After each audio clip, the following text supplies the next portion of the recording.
Okay, so this is take two, and this is me delving into some more Bakunin stuff.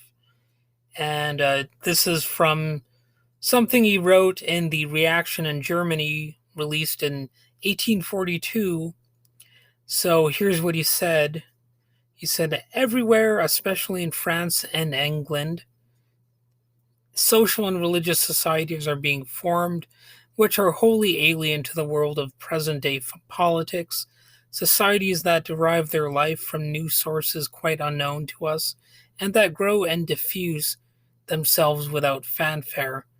That's diffuse, not defuse, just so you know. Anyway, moving on.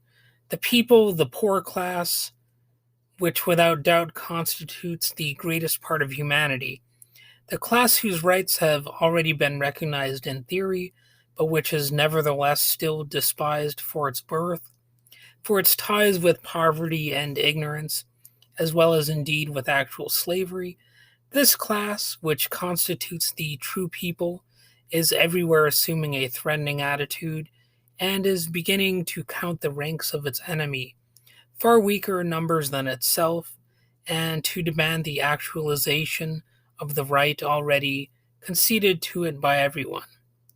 So, again, he wrote that in 1842. It seems like a timely quote from Bakunin, and I'll take the liberty to somewhat update it for today, even stealing his style a little bit, just for the fun of it.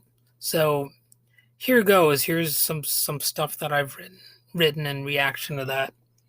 So, everywhere, when states cling to power by their customary claims, and when any of these systems of discrimination are still held by powerful groups, some of the people begin to feel that they themselves are looked upon with indifference and that their rights may possibly be interfered with.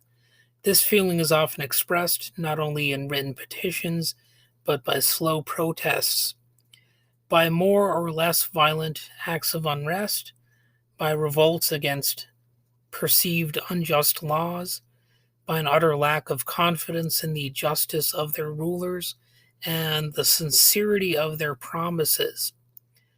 Yes, extremely relevant, isn't it? I guess you could call me the Bakunin impersonator.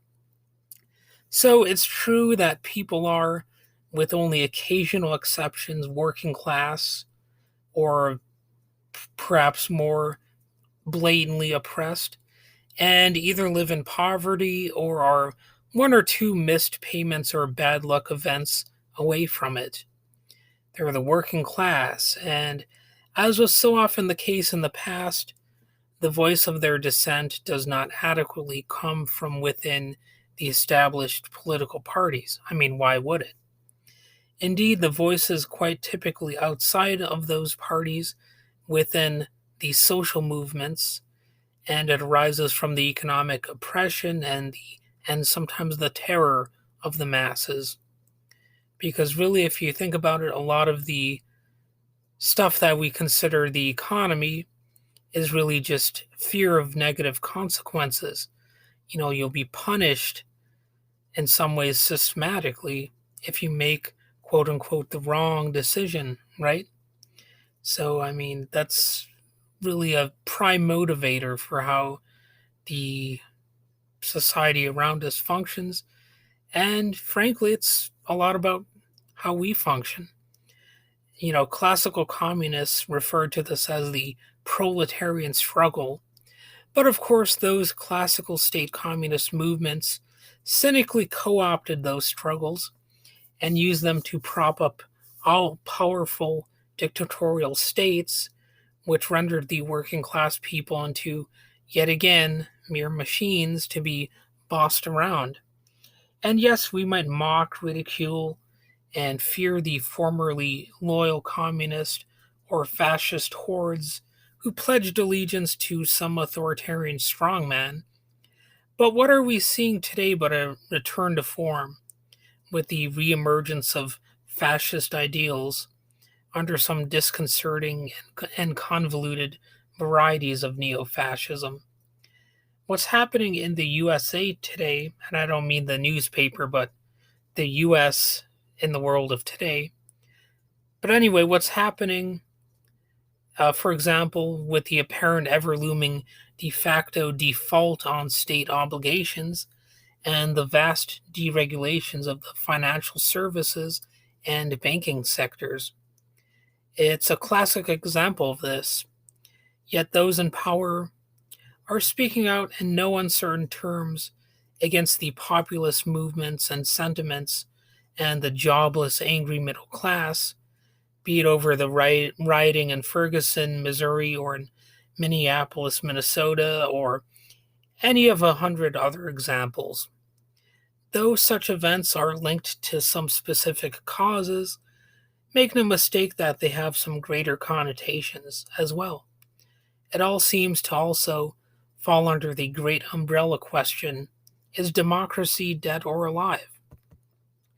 This has been going on for years, and yet the powers that be continue to be quite deaf to the voices of the downtrodden and suffering.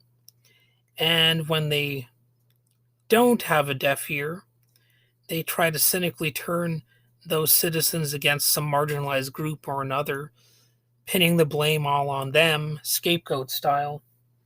Whether it's immigrants or people who are LGBT, or, of course, the war on teachers, the demonic women who might have abortions or whatever, just distract us from, accusing people who have actual power.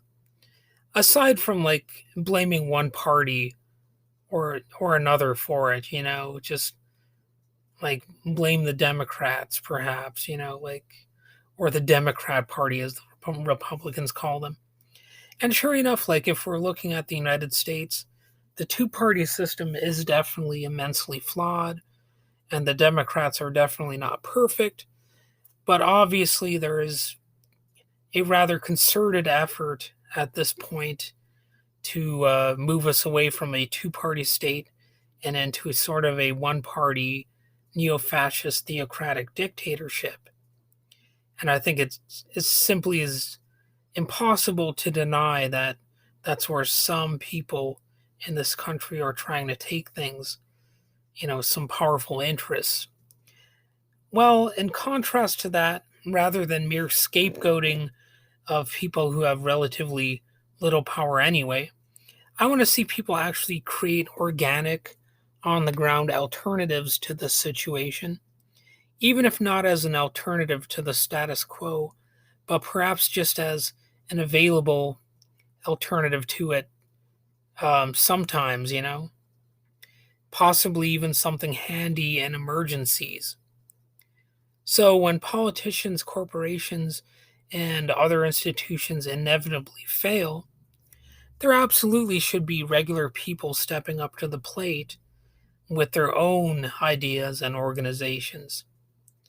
And yes, I know this happens already to some degree, and this all probably sounds like I'm just spewing some platitudes, but I nevertheless think these sentiments bear some repeating, and I'm always looking forward to seeing some real life examples of, people not being so utterly dependent on either corporations, politicians, or, of course, religious leaders or charities or any number of things like that.